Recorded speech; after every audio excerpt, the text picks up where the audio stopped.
నమస్తే, నేను Yashoda. Welcome to Pallavi TV. Delhi ఎర్రకోట క్రాసింగ్ సమీపంలో జరిగిన భారీ పేలుడుపై cine hero icon star Allu Arjun react అయ్యారు.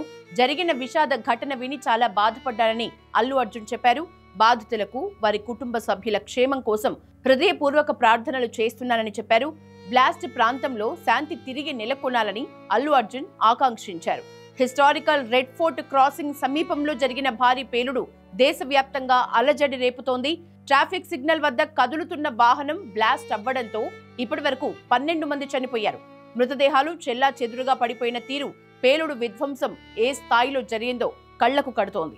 తమిళనాడులో క్రేజీ స్టార్ దళపతి విజయ్ కూడా ఢిల్లీ పేలుడుపై స్పందించారు. ఢిల్లీ ఎర్రకోట మెట్రో సమీపంలో జరిగిన కారు పేలుడు వార్త విని తీవ్ర దిగ్భ్రాంతికి లోనయ్యానని సోషల్ మీడియాలో పోస్ట్ చేశారు. దుర్మార్గమైన చర్యతో విలువైన ప్రాణాల్ని బలికొన్నారని ఆవేదన వ్యక్తం చేశారు. ఆప్తులను కోల్పోయిన కుటుంబాలకు మనస్ఫూర్తిగా సంతాపం తెలుపుతున్నానని చెప్పారు.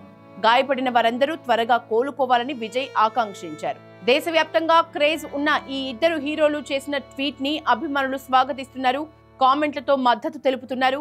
దోషుల్ని కఠినంగా శిక్షించాలని డిమాండ్ చేస్తున్నారు. దీంతో ఈ పోస్టులు వైరల్ గా మారాయి.